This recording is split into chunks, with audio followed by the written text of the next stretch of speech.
Ceux-là, j'ai bien dit, ceux-là qui ont vécu depuis Adam, on est d'accord, qui ont obéi à Dieu, on est d'accord, puisque pour être pardonné, c'est le sang de Jésus d'abord. Mais est-ce que ceux-là sont pardonnés? Ils sont pardonnés par le sang de Jésus. Abraham croyait au sang de Jésus.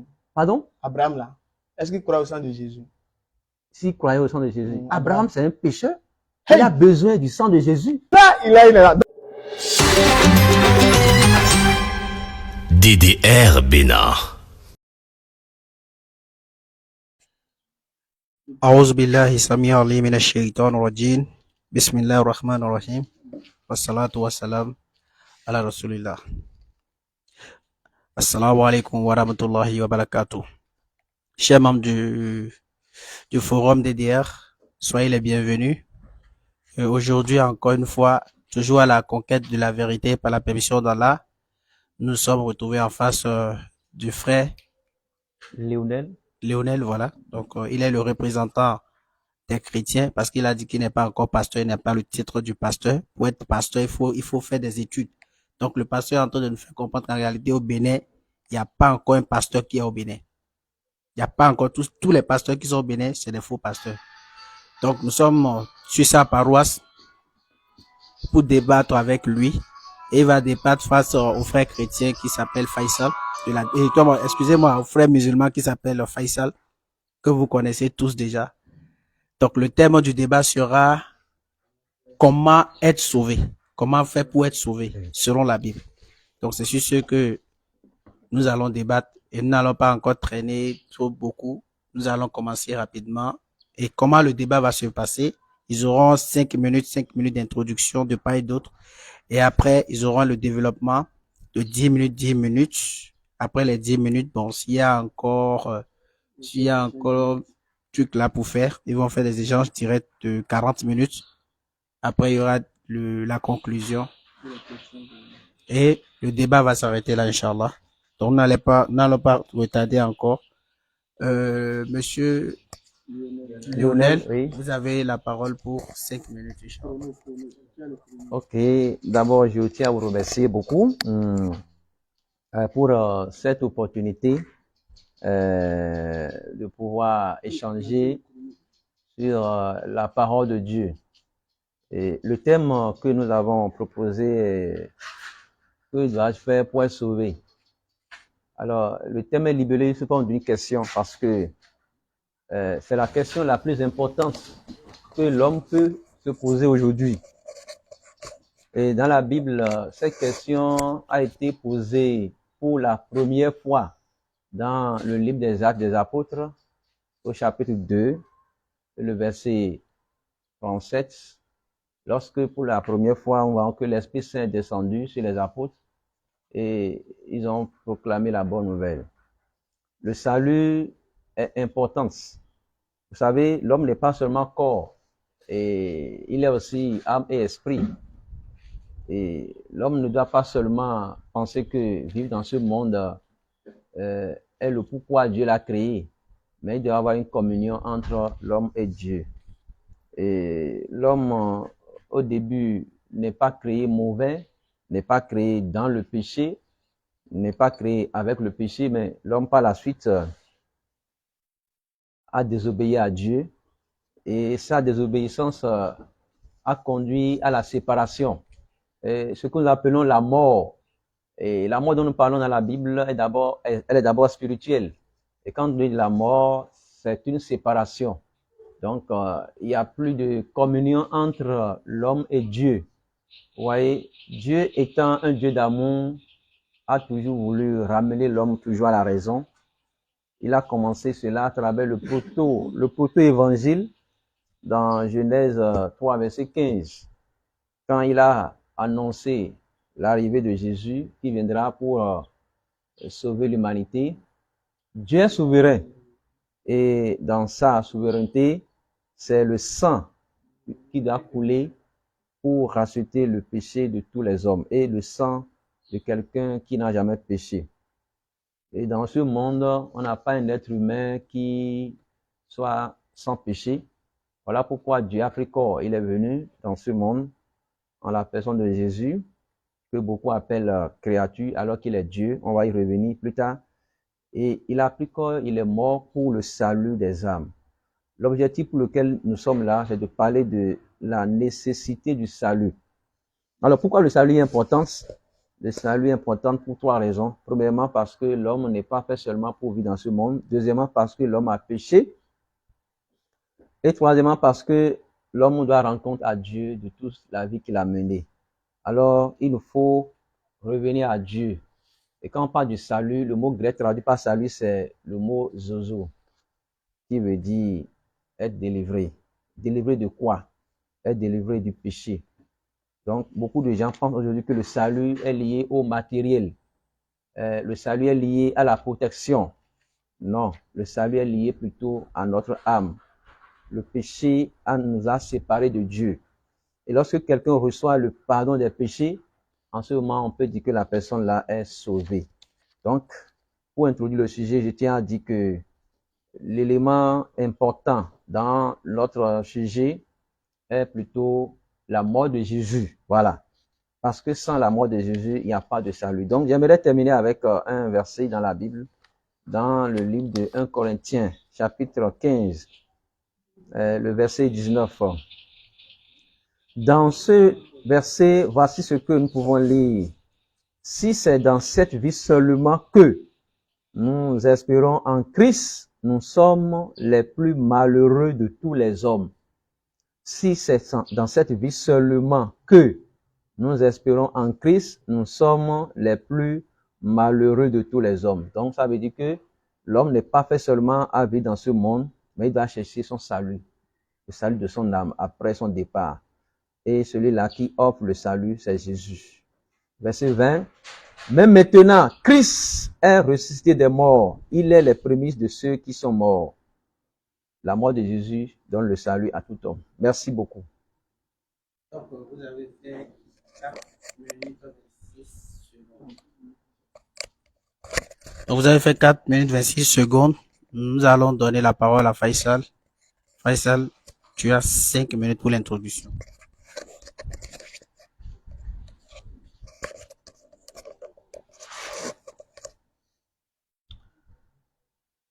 Alhamdulillahi Rabbil Alamin. As-salatu was-salamu ala Rasulillah wa ba'd. Toutes les louanges appartiennent à Allah, de mérite, de rang et de droit, l'unique sans associé, le créateur de sept cieux et de cette terre, celui qui a créé la mort et la vie afin de nous éprouver et de voir lequel d'entre nous est le meilleur en œuvre. C'est lui qui fait vivre et c'est lui qui fait mourir. Et c'est lui qui nous ressuscitera et nous allons comparaître devant son tribunal pour que nous soyons jugés en fonction de nos actions, en fonction de notre foi. Et ensuite, il nous rétribuera ou il nous récompensera, soit avec le paradis, Jannatul Firdaus al-A'la, qu'Allah nous fasse compter parmi ceux qui vont hériter du paradis, dites Amin. Soit il récompensera avec l'enfer, conformément aux œuvres et à la foi de ces derniers. Nous demandons qu'Allah nous préserve de l'enfer. Allah Azawajal, il est le seul, l'unique. C'est lui qui sait toutes choses, le parfaitement connaisseur. Il est l'audient. Ce qu'il écoute ne l'empêche pas d'écouter une chose. Quand il écoute une personne, ça n'écoute pas de l'empêcher, ça ne l'empêche pas d'écouter les autres personnes. Quand il écoute une chose, il sait, il entend parfaitement tout ce qui se passe. C'est lui qui connaît le contenu des cœurs. Il sait ce que nous pensons avant que nous le pensions. Et nous le louons, nous le célébrons et nous le magnifions parce qu'il est le digne d'être adoré. C'est lui le Seigneur de l'univers. Et toutes les louanges lui appartiennent et lui reviennent de mérite, de rang et de droit. Nous attestons que notre prophète Muhammad sallallahu alayhi wa sallam est l'esclave et le messager d'Allah envoyé pour sauver toute l'humanité à travers l'unicité, le monothéisme pur et ensuite appeler les gens à suivre le droit chemin. Après cela, nous demandons à Allah Azawajal de déverser sa miséricorde et ses prières sur son noble messager Muhammad sallallahu alayhi wa sallam, sur les membres pieux de sa famille, sur ses nobles compagnons et sur toute personne qui suivra sa sunna, et ceci jusqu'au jour de la résurrection. Alhamdulillah Rabbil Alamin, nous sommes à Cotonou, dans le quartier Kokokodji, pour un échange fraternel. Nous sommes dans une église avec le frère. C'est pour montrer que musulmans et chrétiens, nous partageons des foi différentes, mais nous pouvons quand même nous retrouver sur un espace, sur un terrain, et essayer d'échanger dans le respect, dans la paix, dans la sérénité, dans la tranquillité, dans l'amour, dans l'ambiance et dans la convivialité. Et ceci tout en respectant la foi et la croyance des uns et des autres. Donc, nous sommes aujourd'hui réunis ici avec la permission d'Allah pour essayer de comprendre, de voir sur la base des enseignements de Jésus-Christ que faire pour avoir le salut. Autrement dit, que faire pour obtenir le paradis? Comment on doit faire? Quelle est l'action que l'on doit faire pour être sauvé afin que le jour du jugement dernier, que nous puissions entrer au paradis? Donc, quel est le moyen par lequel nous allons accéder au paradis? Donc, nous allons rester sur la base des Écritures.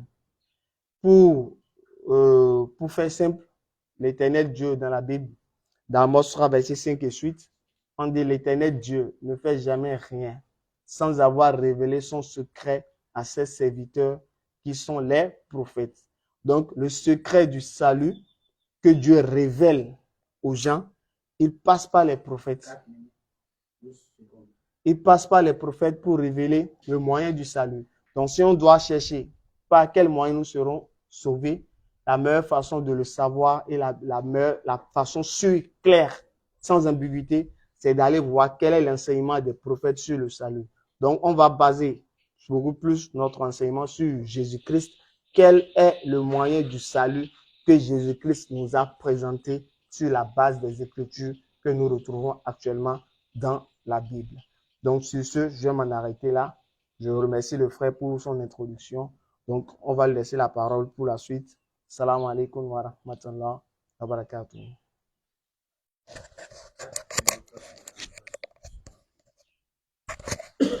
Alors, nous allons rentrer dans la phase du développement. Alors, frère Lionel, le débat va se dérouler comment? Parce que les gens sont en train de nous suivre et ils veulent être édifiés. Vous comprenez? Donc, le thème, c'est que votre développement sera uniquement sur le thème, concentré sur le thème. Ça ne va pas déborder, avec les preuves claires à l'appui. Est-ce que vous me recevez? Très bien. Donc, il ne faut pas aller dans des thèmes Jésus est Dieu ou quoi. Non. On a dit comment on est sauvé. Donc, vous allez donner un verset clair dans la Bible de comment on est sauvé. De même chez le frère Faisal, dans le Coran ou dans la Bible, vous allez nous prouver avec des versets clairs dessus comment on est sauvé, comment Dieu dit, qu'est-ce qu'il faut faire pour être sauvé. C'est le verset que nous voulons. Nous ne voulons pas faire des philosophies, aller de gauche à droite. Donc, je vous laisse la parole. Vous avez fait 5 et 10 minutes de développement. Merci. Ok, merci beaucoup. Merci. Et d'abord, nous allons commencer par la définition de salut. Je vais revenir encore sur ça. Quand on dit être sauvé, il faut comprendre de quoi sommes-nous sauvés. Et sachant que lorsque nous devenons sauvés, nous entrons dans une communion avec Dieu. Nous recevons l'Esprit de Dieu, nous recevons les promesses de Dieu, nous recevons le pardon de Dieu. Le mot grec pour salut, je rectifie, c'est le mot soteria. Et dans le contexte où c'est employé, c'est pour parler de la délivrance. Quelqu'un qui est sorti d'une situation, qui est délivré. Ici, quand on parle de être sauvé, ça veut dire quoi? Ça veut dire avoir le pardon de tes péchés. Parce que le péché nous avait séparés de Dieu. Romains 6, par exemple, le verset 6 à 7. Dans Romains 6, verset 6 à 7, où l'apôtre Paul est en train de nous expliquer l'importance de notre péché qui a été pardonné. Et quand nous prenons encore le texte de Marc chapitre 16, par exemple, quand Jésus avait fini son ministère, il est reparti. Dans le verset 15 au verset 16, il dit « Allez, pas annoncer la bonne nouvelle à toutes les créations. celui qui croira et qui sera baptisé sera sauvé. Je sens de citer comme ça Marc 16, versets 15 à 16. Vous voulez lire, c'est ça? Ok, allez-y. Marc. Bon, moi, je peux réciter ça par cœur. Ok, donc Marc 16, verset 15 à 16, verset 15 dit, allez par tout le monde entier et prêchez la bonne nouvelle à toute la création. Celui qui croira et qui sera baptisé sera sauvé. Mais celui qui ne croira pas sera condamné. Donc, on voit ici que Jésus lui-même pose les conditions du salut. Il dit d'aller annoncer quelque chose qu'on appelle l'évangile. L'évangile, c'est le message qu'il faut aller annoncer aux gens et c'est ce message qu'il faut croire. Et lorsqu'on croit à l'évangile, alors on est sauvé. Et Jésus a dit qu'il faut croire et être baptisé. Ça veut dire quoi? L'évangile implique que c'est une chose qu'on doit faire. Dans le livre de 1 Corinthiens chapitre 15, verset 1-2, l'apôtre Paul dit que l'évangile, c'est la mort de Jésus pour nos péchés, c'est son enterrement et sa résurrection. La bonne nouvelle est que nous devons accepter que nous sommes des pécheurs. Parce que quelqu'un qui n'est pas perdu ne peut pas prétendre être sauvé. Quelqu'un qui ne se pas en danger, quand on dit être sauvé, c'est parce qu'on est en danger.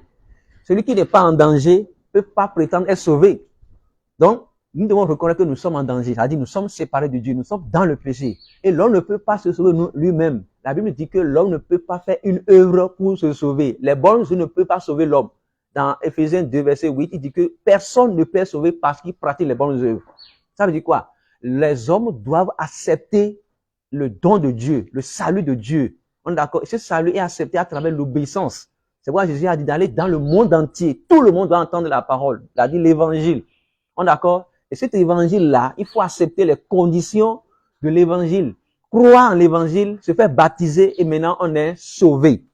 Maintenant, on voit maintenant dans la Bible un exemple palpable. Maintenant, ce message que Jésus a dit aux apôtres, on est d'accord, il est reparti. Est-ce que les apôtres sont allés dans le monde entier? Est-ce qu'ils ont annoncé l'évangile? Effectivement, on a constaté que les apôtres sont allés dans le monde entier. Mais ça a commencé par Jérusalem. Jérusalem était le point de départ. Où, quand l'Esprit Saint est descendu, il y avait environ plus de 3000 personnes qui étaient représentées, qui étaient venues fêter la Pentecôte à Jérusalem, qui était une fête juive. Et Dieu a profité du nombre de personnes qui est là pour envoyer l'Esprit Saint. Et quand Pierre a fini de prêcher l'évangile, vous lisez bien, du verset 14 au verset 36, Pierre a prêché l'évangile pour la première fois après que Jésus a dit d'aller dans le monde entier. Et quand Pierre a prêché l'évangile, les gens ont posé une question à Pierre. C'est la question là qui est la plus importante. C'est le verset 37, à chapitre 2, où il dit ceci. Hommes frères, que ferons-nous? Quand ils ont fini par écouter Pierre, c'est-à-dire, ils ont eu le cœur vivement touché par le message, l'évangile que Pierre a prêché. Ils ont dit, mais hommes frères, que ferons-nous? C'est-à-dire, qu'est-ce qu'ils doivent faire maintenant qu'ils sont coupables? Parce qu'on leur a démontré qu'ils sont pécheurs.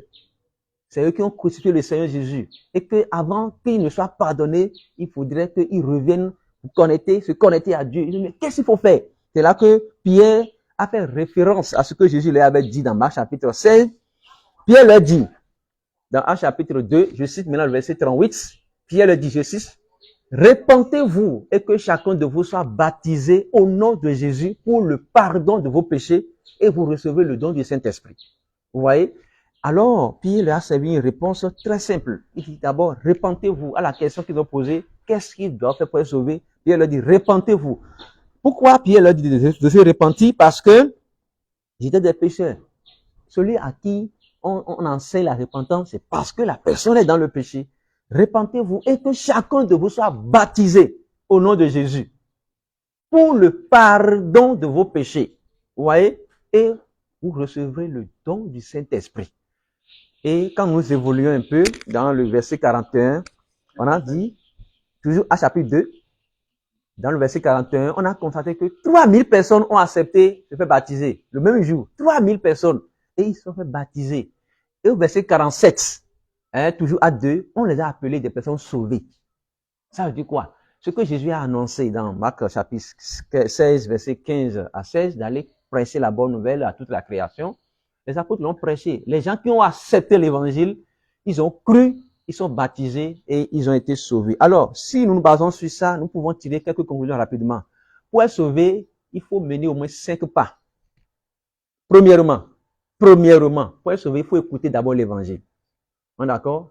Il faut écouter d'abord l'évangile. Si quelqu'un n'écoute pas, comment va-t-il croire? Donc, avant de croire, il faut d'abord recevoir. Donc, c'est un message qu'il faut entendre d'abord. Et quel message il faut écouter? C'est l'évangile. Ce n'est pas autre chose. Ce n'est pas un témoignage de quelqu'un. Non. c'est l'évangile. L'évangile est basé sur la mort de Jésus pour nos péchés. Nous sommes tous des pécheurs. Même si nous nions que nous ne sommes pas des pécheurs, nous le sommes. Deuxième chose à faire pour être sauvé, maintenant que j'ai entendu l'évangile, je dois croire. Qu'est-ce que veut dire croire dans la Bible? Croire, c'est accepter les conditions. La croyance n'est pas seulement croire que Dieu existe, on est d'accord, ou bien avoir confiance en Dieu. Mais quand on croit, c'est qu'on est d'accord avec le message. C'est ça, j'ai entendu le message et je suis d'accord pour faire ce que le message me dit. Donc, premièrement, pour être sauvé, il faut écouter l'évangile. Deuxièmement, il faut croire. Mais lorsqu'on croit là, la croyance seule ne conduit pas au salut. Beaucoup de gens lisent des passages où on dit, crois et tu seras sauvé. Ils pensent que c'est quand on croit en Jésus qu'on est sauvé. Quand on croit en Jésus, on est sur le chemin du salut. On est d'accord? Donc, quand vous croyez, vous devez faire quoi ensuite? Vous devez vous repentir de vos péchés. C'est ça que Pierre a dit ici. Donc, il faut écouter l'évangile, il faut croire l'évangile, il faut se repentir de ses péchés. C'est très important. Et c'est après maintenant le changement de cœur de vie, après la repentance maintenant qu'il faut se faire baptiser. Le baptême est nécessaire et obligatoire. C'est le jour du baptême maintenant que vous êtes sauvés. Le baptême seul ne sauve pas. Mais avant de le faire, il faut d'abord croire, il faut d'abord écouter, croire, se repentir. On est d'accord? Et lorsqu'on est baptisé, on reçoit le pardon des péchés. Voilà ce que le texte a dit dans Actes 2:38. On reçoit le Saint-Esprit comme gage. Vous voyez? Et quand nous allons dans Galates 3:27, on révèle le Christ. Et quand nous allons dans Actes 2:47, l'ensemble de ceux qui ont été baptisés, c'est eux qu'on appelle l'Église. C'est eux qu'on appelle l'Église, l'ensemble des sauvés. Donc, et maintenant, la cinquième chose à faire pour être sauvé, c'est de persévérer sur cette voie. Parce que quand quelqu'un est pardonné de ses péchés, quand quelqu'un a reçu le Saint-Esprit, il doit persévérer. Et c'est ça maintenant l'objectif pour lequel Jésus a installé l'Église. L'Église est là pour recueillir tous ceux qui sont sauvés afin de pouvoir les enseigner pour qu'ils restent sur la voie du salut. Merci. Ok. Et lorsque nous remplissons les conditions et les thèmes du salut, nous entrons dans une relation juste avec les trois membres de la divinité qui est le Père, le Fils et le Saint-Esprit. Et notre salut est conditionnel. Notre salut dépend de notre continuation à marcher dans la lumière ou l'enseignement de la parole de Dieu. Dans le texte de 1 Jean, chapitre 1, le verset 7 à 9, qui nous dit, ce texte est écrit seulement pour ceux qui sont déjà baptisés. Ce n'est pas écrit pour tout le monde, c'est écrit pour ceux qui sont dans l'église. Pour leur dire qu'ils doivent confesser, ils doivent se repentir, ils doivent continuer à marcher dans la lumière. Et cette lumière-là, c'est ça qui est la communion qu'ils ont reçue le jour du salut. Et c'est ça qui va garantir maintenant leur persévérance pour qu'ils ne quittent pas la voie nouvelle que Dieu les a accordée. Donc, pour clôturer notre thème ici, rapidement, nous pouvons dire que être sauvé, c'est retrouver la communion avec Dieu, c'est retrouver la communion avec le Saint-Esprit, c'est retrouver la communion avec Jésus-Christ, c'est être une nouvelle créature, c'est avoir ses péchés pardonnés et recevoir le Saint-Esprit. Merci. Mm-hmm.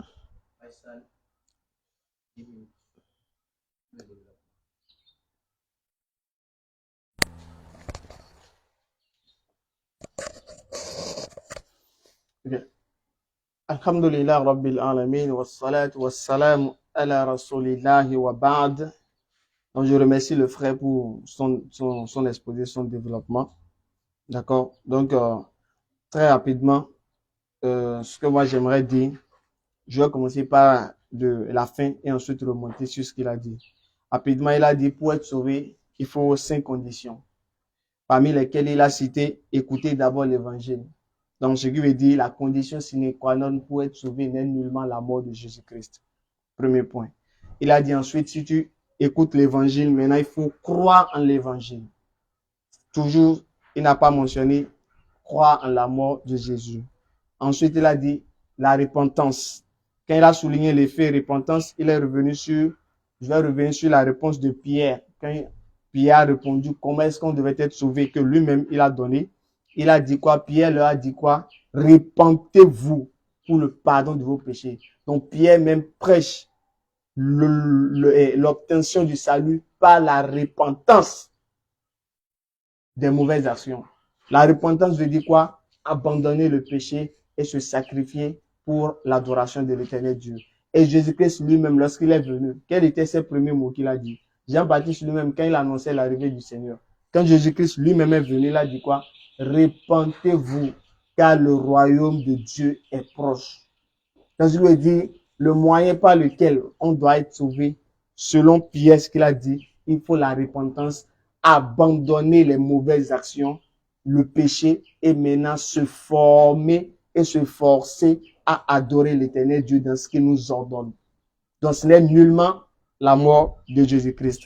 Je reviens encore. Il dit ensuite le baptême, car il faut être baptisé, ça fait partie des conditions pour être sauvé. J'aimerais savoir, est-ce que Abraham était-il baptisé? Si parmi les moyens de l'obtention du salut, bien les conditions de l'obtention du salut, il faut être baptisé. Est-ce qu'Abraham était-il baptisé? Si oui, donnez le verset. Sinon, est-ce qu'Abraham est donc sauvé parce qu'il n'est pas baptisé? Donc, question. Ensuite, il a dit la persévérance dans la voie de l'adoration du Seigneur et tout ce qui va avec. Donc, dans les 5 conditions pour obtenir le salut que lui-même, le frère, il a cité, il n'a nullement fait cas de la mort et de la résurrection de Jésus. Mais si je revenir à ce qu'il a dit, pour un peu paraphraser, il a dit que l'évangile est basé sur la mort de Jésus. C'est ce qu'il a dit pour faire la jonction entre le salut et la mort de Jésus, ou bien entre l'évangile et la mort de Jésus, parce que lui-même, il reconnaît clairement que pour être sauvé, il faut écouter l'évangile. Maintenant, pour montrer un peu le lien qu'il y a entre la mort et l'évangile, alors il a donc dit que l'évangile est basé sur la mort de Jésus. Mais ça serait problématique, une grosse problématique. Pourquoi? Parce que, regarde, l'évangile veut dire quoi? Dans l'explication, l'évangile veut dire bonne nouvelle. Ou bien, est-ce que la mort est une bonne nouvelle? Jésus dit, il est venu prêcher la bonne nouvelle. Je veux savoir, est-ce que la mort est une bonne nouvelle? Jamais de la vie, la mort n'est une bonne nouvelle. La mort n'est une bonne nouvelle pour personne. Donc, si je lui ai dit la mort de Jésus, si je lui ai dit l'évangile est basé sur la mort de Jésus, ça serait grave parce que Jésus, lui, jamais de la vie, il n'a dit qu'il est venu mourir, mais il a plutôt dit qu'il est venu annoncer la bonne nouvelle. Et la mort, c'est pas une bonne nouvelle. Je lui ai dit que la mort n'a rien à voir avec le message de Jésus. Ce n'est pas le moyen par lequel on sera sauvé. Je remonte un peu plus haut. Vous avez dit que il faut le sang d'un être humain qui n'a jamais péché, qui doit couler pour que nous soyons sauvés. Et y a-t-il un verset pour ça? Où Dieu dit il faut le sang? C'est un enseignement humain ou bien c'est un enseignement divin? C'est vous-même qui le dites sous votre propre inspiration. C'est-à-dire, ou bien c'est l'éternel Dieu qui a dit il faut que le sang humain coule pour le pardon des péchés.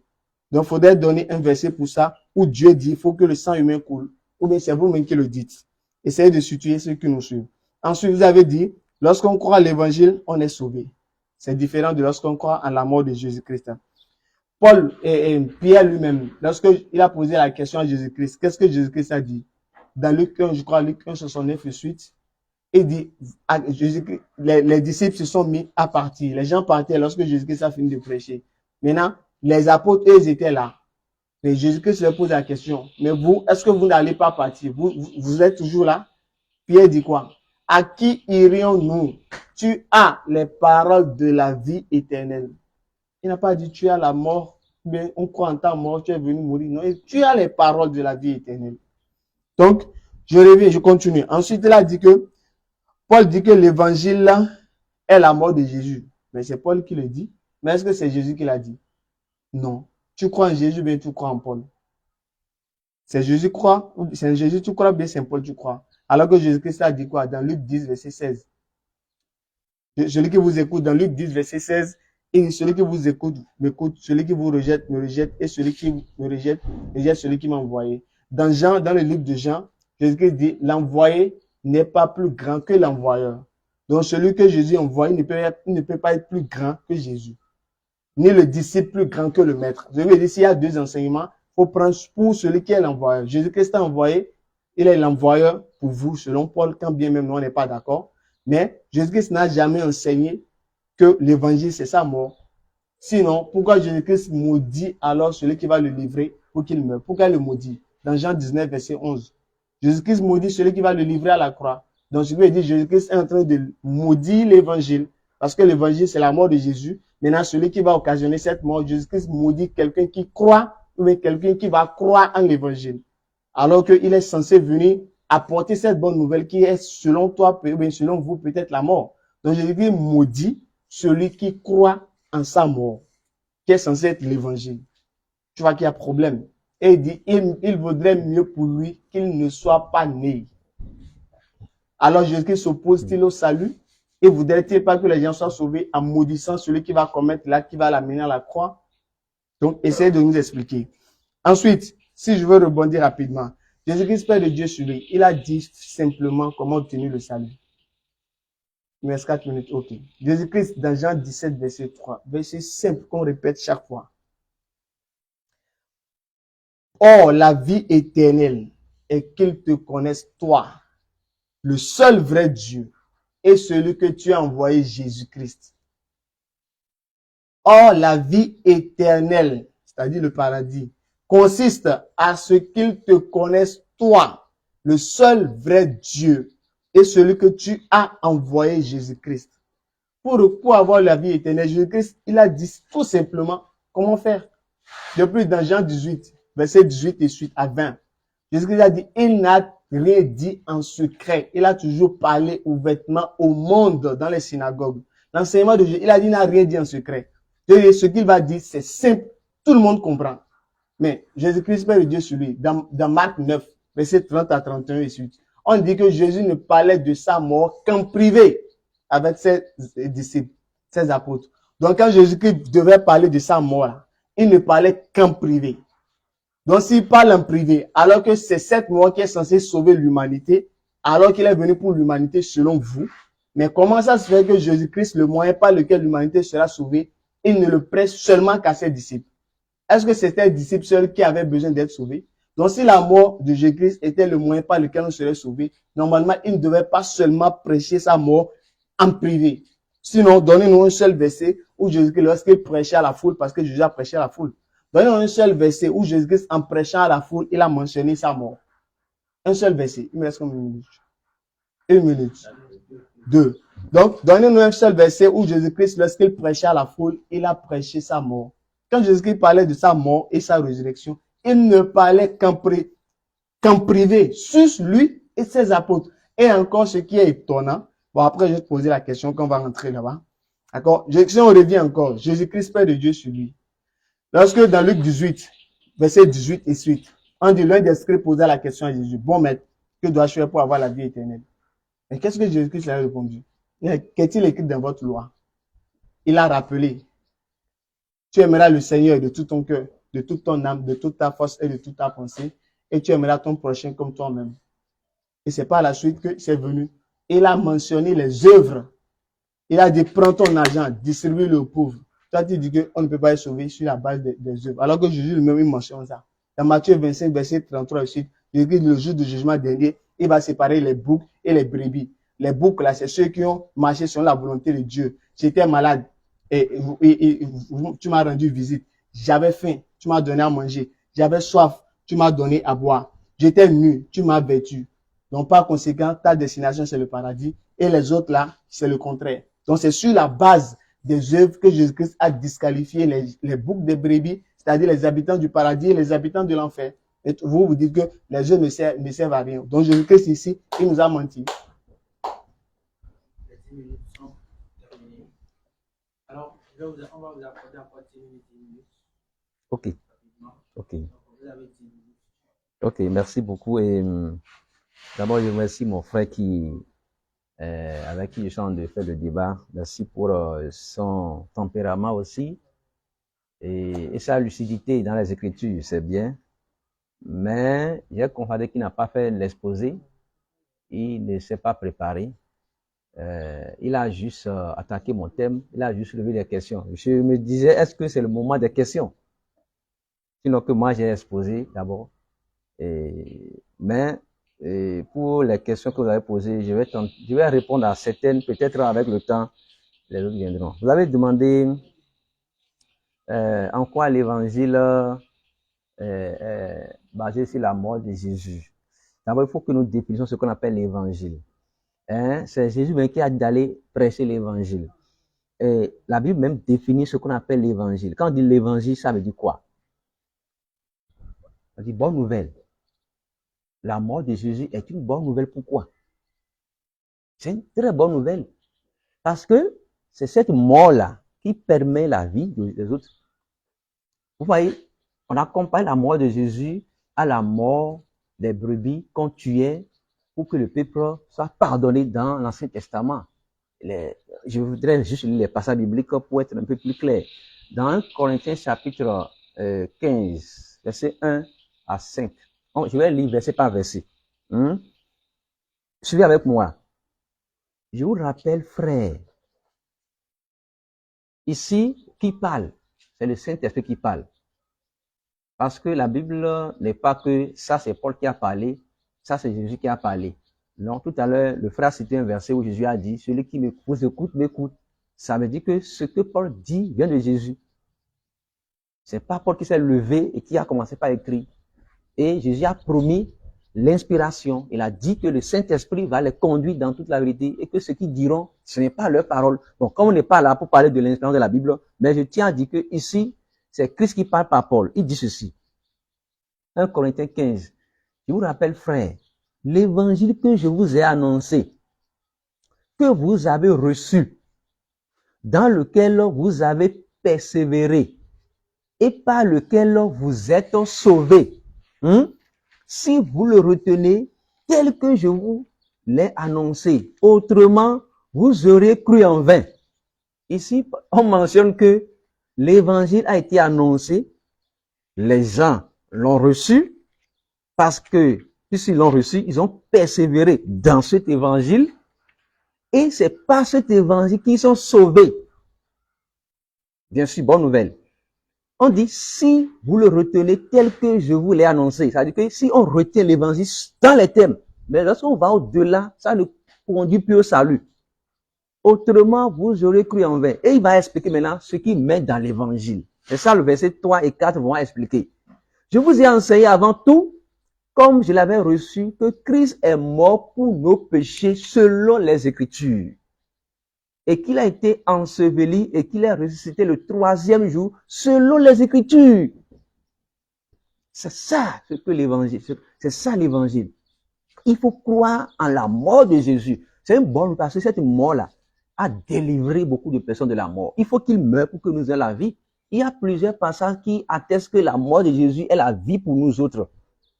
Par exemple, vous connaissez le passage même dans Jean 3,6, quand on dit Dieu a donné son Fils unique, on est d'accord, afin que quiconque croit en lui ne périsse pas, mais qu'il ait la vie éternelle. Il a donné. Quand on dit donner son Fils, on fait un lien avec Abraham qui voulait égorger Isaac. Ça dit, il a sacrifié Jésus, il est sacrifié. Dans un autre texte, mais avant de lire ça, je vais continuer dans 1 Corinthiens 15 d'abord, où on a dit que cette mort de Jésus là, si nous ne croyons pas en la mort de Jésus, parce que c'est ça même la base de l'évangile. C'est ça l'évangile. L'évangile se repose sur la mort de Jésus. C'est une bonne nouvelle. Parce que sans l'évangile, personne ne sera sauvé. Paul a martelé ici, c'est pas l'évangile qu'on est sauvé. L'évangile qui a été annoncé.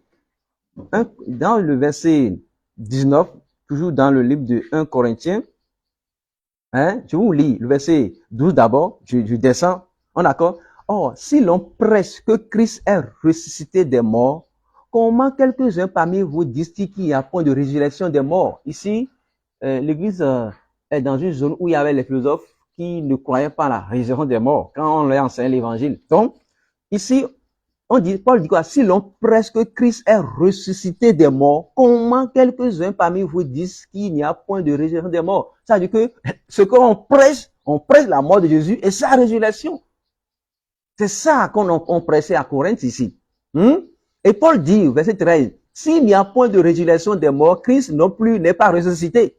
Ça veut dire que, puisqu'il y a résurrection, donc Christ est ressuscité. Celui qui nie qu'il y a résurrection, c'est que Christ n'est pas ressuscité. Et verset 14, il dit, et si Christ n'est pas ressuscité, c'est bien. Et si Christ n'est pas ressuscité, notre prédication est donc vaine. Et votre foi est aussi vaine. Voilà. Ça veut dire que si Jésus n'était pas mort, votre foi est vaine. peu importe votre religion. Il dit, et si Christ n'est pas ressuscité, notre prédication est vaine et votre foi aussi est vaine. Et Paul va évoluer pour dénoncer un fait. Il dit, dans le verset 15, juste dans 1 Corinthiens 15, il se trouve même que nous sommes de faux témoins à l'égard de Dieu, puisque nous avons témoigné contre Dieu qu'il a ressuscité Jésus-Christ. Tandis qu'il ne l'aurait pas ressuscité, s'il est mort, ne ressuscite point. Les gens accusaient les apôtres de dire que non, Jésus n'est pas ressuscité, c'est eux qui ont donné cette fabulation pour dire que Jésus est ressuscité. Paul dit, mais si c'est le cas, donc nous, apôtres aussi, nous sommes des faux. C'est ce que vous voulez dire. Et Paul continue dans sa thèse. Car si les morts ne ressuscitent point, Christ non plus n'est pas ressuscité. Et si Christ n'est pas ressuscité, votre foi est vaine, vous êtes encore dans vos péchés. Très important ce verset. Et si Christ n'est pas ressuscité, votre foi est vaine, vous êtes encore dans vos péchés. Donc, si Jésus ne mourait pas, et s'il ne ressuscitait pas, personne n'aura le pardon de ses péchés. C'est grâce à la mort de Jésus que le pardon de péchés s'oriente et que les hommes peuvent l'obtenir. Par conséquent, aussi ceux qui sont morts en Christ sont perdus, si vraiment Christ n'est pas ressuscité. Et il va être conclu pour dire que si c'est dans cette vie seulement que nous espérons en Christ, nous sommes les plus malheureux de tous les hommes. Donc je disais que la mort de Jésus là, c'est une bonne nouvelle. C'est une très bonne nouvelle. Sans la mort de Jésus, personne ne sera sauvé. Maintenant, vous l'avez posé encore une autre question. Vous avez dit, si l'évangile est la mort de Jésus-Christ, on est d'accord, et qu'il faut être baptisé pour être sauvé, Abraham, comment est-il sauvé? Ah oui, ça c'est une très bonne question. Abraham, même c'est il y a trop loin. On va prendre le brigand sur la croix. Celui-là, quand Jésus était crucifié, il est crucifié entre deux brigands. Il y a un qui a demandé le pardon, il y a l'autre qui s'est moqué de Jésus. Jésus a dit à celui qui a reconnu ses péchés, aujourd'hui même tu seras avec moi dans le paradis. Et Jésus, il est mort. Vous savez, le baptême ou bien l'évangile a commencé à partir de la résurrection de Jésus. Et quand vous lisez le livre de 2 Pierre et le livre des Hébreux, ça nous dit que la mort de Jésus est rétroactif. Le sang de Jésus est rétroactif. C'est-à-dire quand Jésus est mort, son sang est allé jusqu'à la création, depuis Adam, jusqu'à la croix. Tous ceux-là qui, en ce moment-là, ont essayé, ont tout fait pour obéir à Dieu, ils étaient des pécheurs. Mais c'est le sang de Jésus qui est allé maintenant laver tous leurs péchés. Et ce sang continue de couler encore pour ceux qui viendront après. Donc ce sang est rétroactif, c'est-à-dire il a lavé le péché de tous ceux-là qui ont vécu depuis Adam, les Abraham, les Isaac, tous ceux-là sont inclus dans le sang de Jésus-Christ. Voilà pourquoi Jésus est mort, il est descendu dans le séjour des morts. La parole de Dieu l'a expliqué clairement. Et aujourd'hui encore, si quelqu'un ne reçoit pas Christ, la personne va mourir dans ses péchés. Parce que ceux-là qui avaient cru en Dieu, qui avaient obéi à Dieu, au moment où Christ n'était pas encore venu, puisque Jésus est venu, le sang a été lavé leur péché. Mais ceux-là qui sont là aujourd'hui, qui écoutent Jésus, qui ont su qu'il est là et qui rejettent son sacrifice, ceux-là ne pourront plus bénéficier du sacrifice du salut que Jésus offre. Par conséquent, nous disons que seul Jésus, la mort de Jésus est une bonne nouvelle pour sauver quiconque. Alors, et il y a un verset qui pose beaucoup d'amalgame dans la tête de beaucoup de religieux, de gens, chapitre 17, le verset 3, où on dit, Jésus a dit que la vie éternelle, c'est qu'ils croient, qu'ils te connaissent, toi le seul vrai Dieu et celui que tu as envoyé, Jésus-Christ. Alors, la question qu'on se pose est quoi? Comment peut-on connaître Dieu? Peut-on connaître Dieu en dehors de sa parole? C'est très important. Dans Osée chapitre 4, verset 6, Dieu dit, mon peuple meurt faute d'ignorance. Ça veut dire quoi? Dieu est en train de dire que ceux qui sont dans l'ignorance là ne pourront pas hériter la vie éternelle. Ça c'est clair. Il faut connaître Dieu. Alors on ne peut pas connaître Dieu en dehors de sa parole. Alors pour connaître Dieu, il faut commencer par dire qu'est-ce que la parole de Dieu dit de Dieu? Qu'est-ce que Dieu veut de nous? Maintenant, sur le plan du salut maintenant, qu'est-ce que Dieu a dit dans sa parole par rapport au salut? Maintenant, nous allons connaître ça, nous allons apprendre ça. Lorsque quelqu'un ne va pas apprendre cela, comment il va connaître Dieu? Comment il va la vie éternelle? Et pour terminer, Dieu a dit que Dieu n'a pas laissé... Ok. Merci.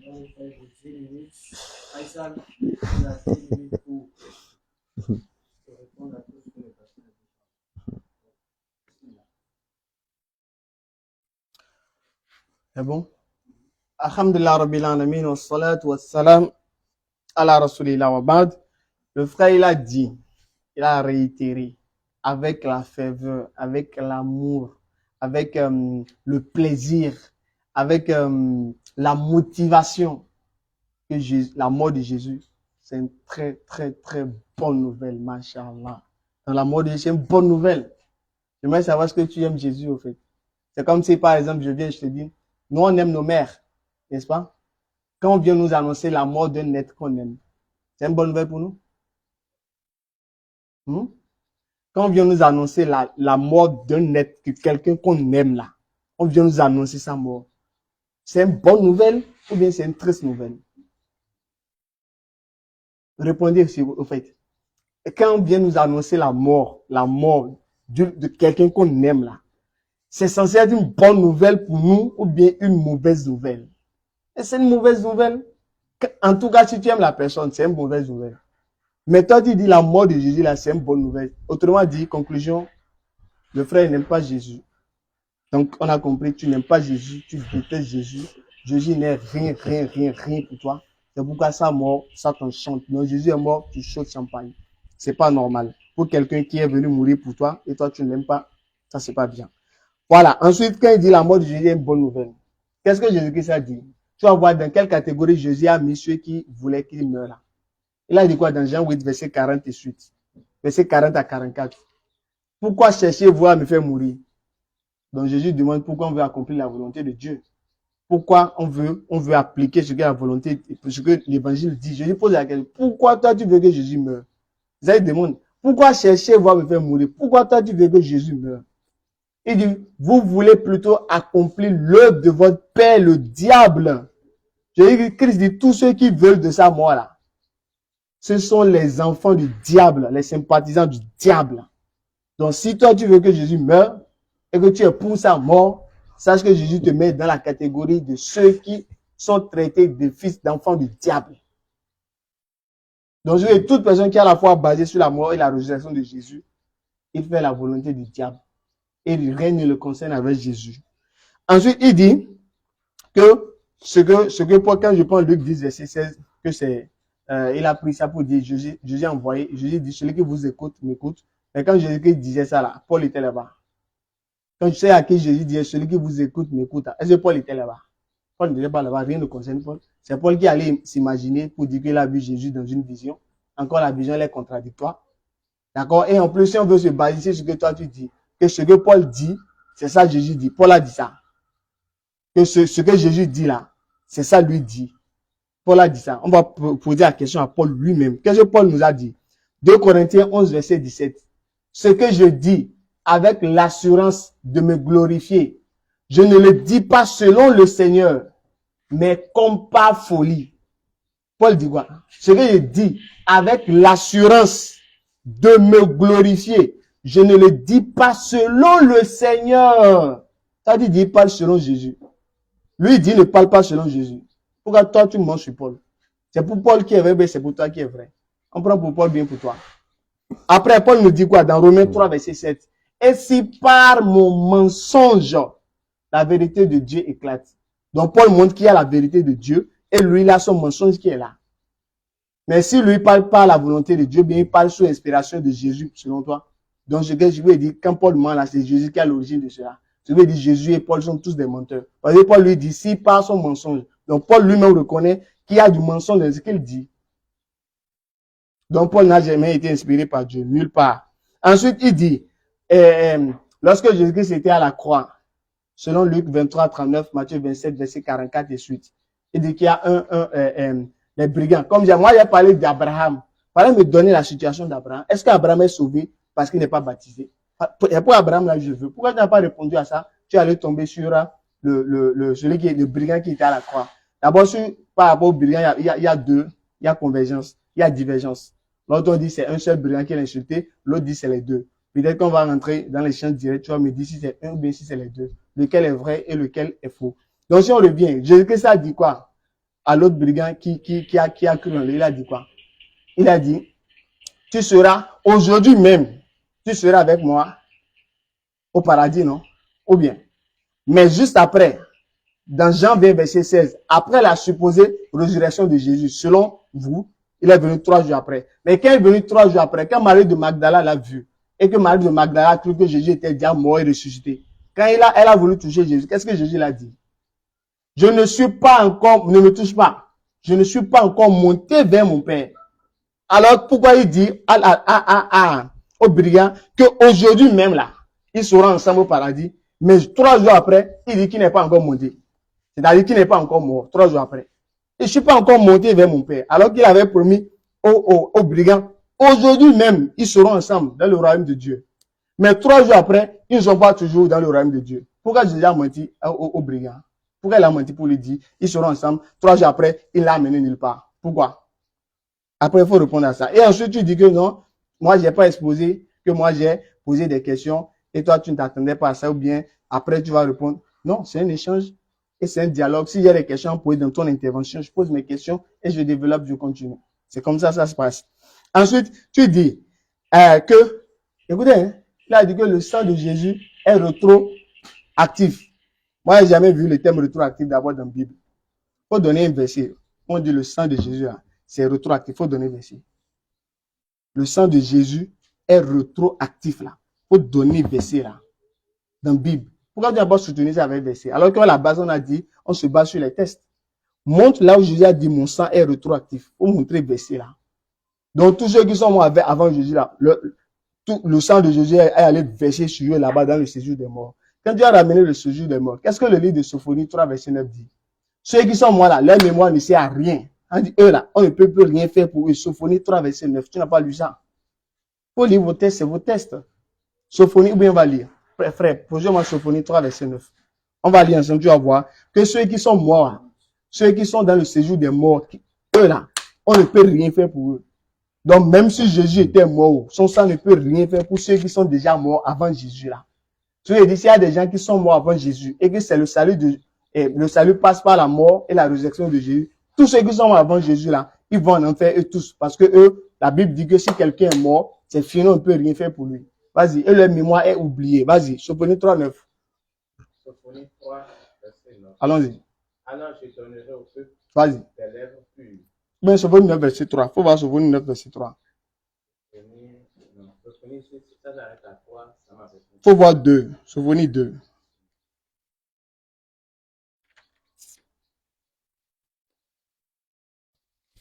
Faut voir 2, 3. Sophonie 2, 3. Cherchez l'Éternel, vous tous humbles du pays, qui pratiquez ses ordonnances. C'est bien. Ok, un instant.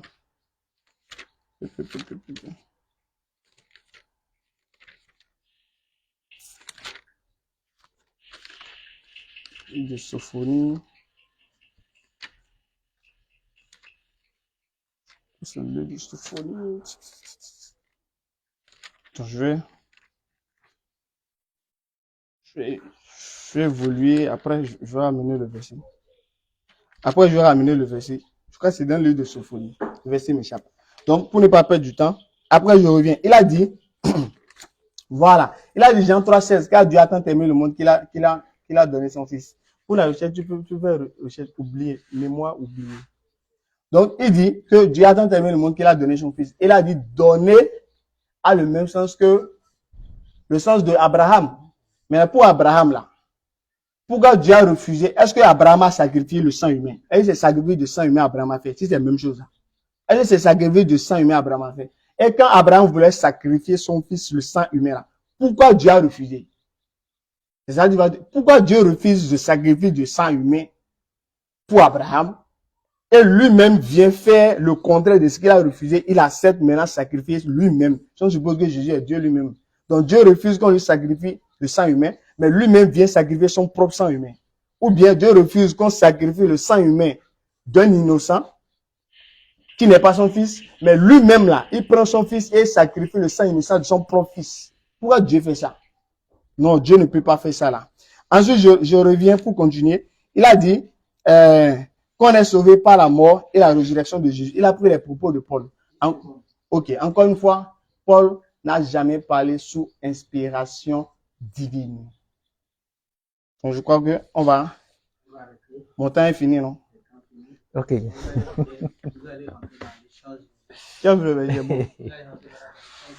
Ok. Ok. Vous chronométrez. Et comment ça va se passer? Échange.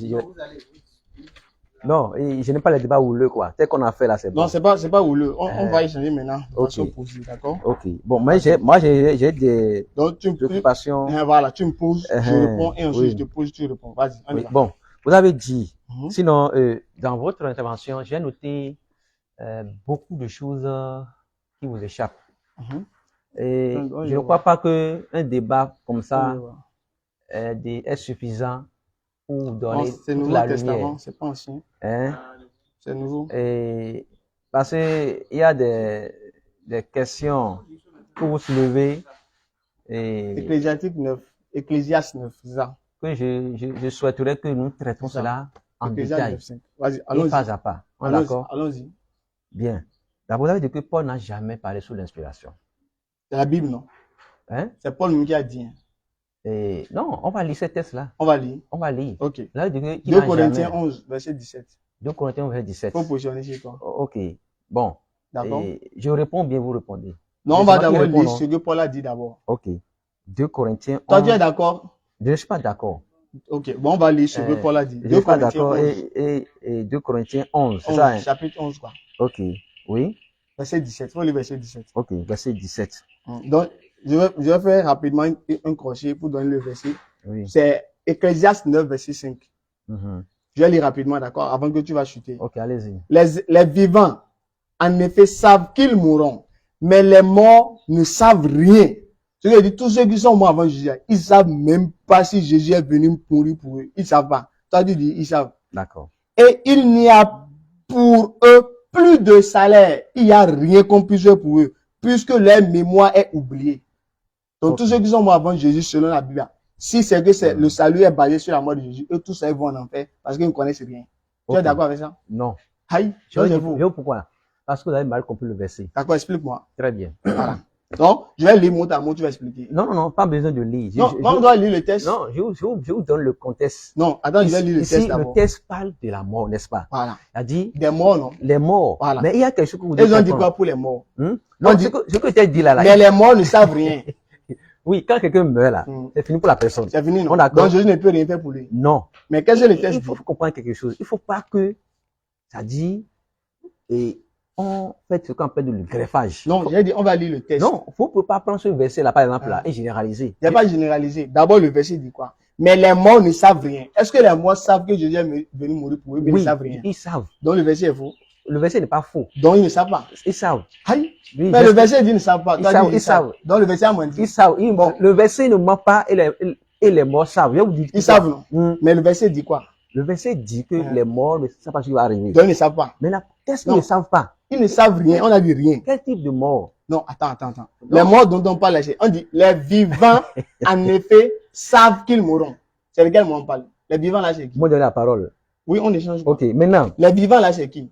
vous savez, Je ne sais pas encore. la Bible là, Hmm. a dit, pour expliquer un texte, on ne prend pas un texte isolément. Je suis des choses. d'accord. Donc, quand on veut parler de la mort, Hmm. on va lire tous les textes, pas de la mort, Je suis d'accord. avant de tirer des conclusions. D'accord, maintenant, ce texte-là d'abord. On va Maintenant, prendre. non, un, laissez-moi finir là où je vais chuter, quoi. D'accord. Hmm? Mais on va revenir sur le texte. Jésus a dit quelque chose. Allons-y. Je vais ramener. Pourquoi j'ai dit que la mort de Jésus là, Hmm. son sang est rétroactif.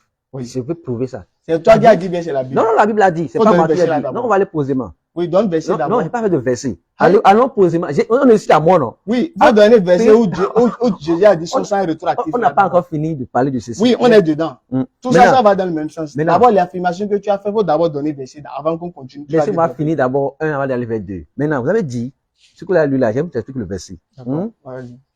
Jésus a dit Mhm. dans Matthieu 22 que Dieu n'est pas le Dieu des morts, mais des vivants. Vas-y. Pourquoi on parle de Dieu d'Abraham, Dieu d'Isaac? Vas-y. Jésus a donné l'exemple de la parabole de Lazare et d'Abraham. D'accord, Abraham est mort vas-y. depuis. Vas-y. Jésus, dans Jean 8, a parlé d'Abraham. Je suis d'accord. Jésus a parlé de David. Et Allons-y. ceux-là sont vivants. D'accord. Il dit que Dieu n'est pas le Dieu des morts, mais le Dieu des vivants.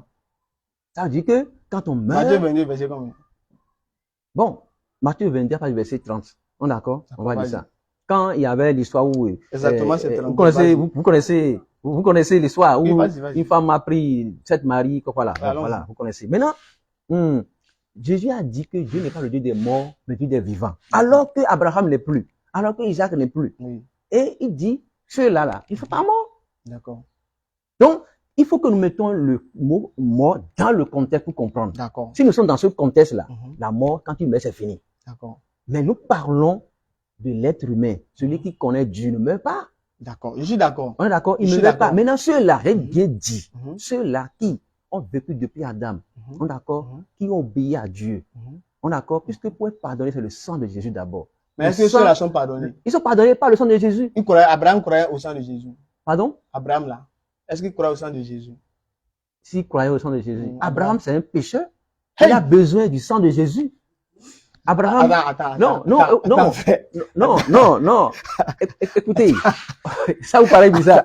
Abraham, c'est un pécheur. Hein? Allah C'est un Akbar. grand pécheur. On est d'accord? Et il a Et dit encore. sans que Jésus ne meure, Abraham ne peut pas être pardonné. D'accord, je demande. Maintenant, Attends d'abord. Non, Attends d'abord. Laissez-moi. Est-ce que Abraham croyait à la mort de Jésus? C'est ça que je demande. Abraham là. Est-ce qu'il croyait à la mort de Jésus? Abraham savait que Jésus allait mourir pour lui. Non, j'ai dit, est-ce qu'il croyait? Il n'y a pas dit, il peut savoir et ne pas croire. Non, Ou bien? il ne peut pas savoir ne pas croire. Aïe. D'autant Donc, plus tout ce que- qu'on sait en croire ça. Abraham, puisqu'il est un père, il est un exemple, a dit, il est le père des croyants. C'est ça que je Et quand on demande. dit Il croyait croire, en quoi? quand on dit croire, c'est obéir. D'accord. Abraham croyait en quoi? Il croyait en Dieu, En en Dieu, non? Jésus-Christ. Donc, Abraham croyait en Jésus. Bien sûr, À la mort et sa résurrection, non? il croyait en tout ça là. Parce Il que, faut donner le verset. Là, Abraham a cru à la mort de Jésus. non, attendez d'abord. Non, je suis La là. manière de vous raisonner là, Non, c'est maintenant- pas comme ça que la Bible enseigne. D'accord, modération. Mais- Modération.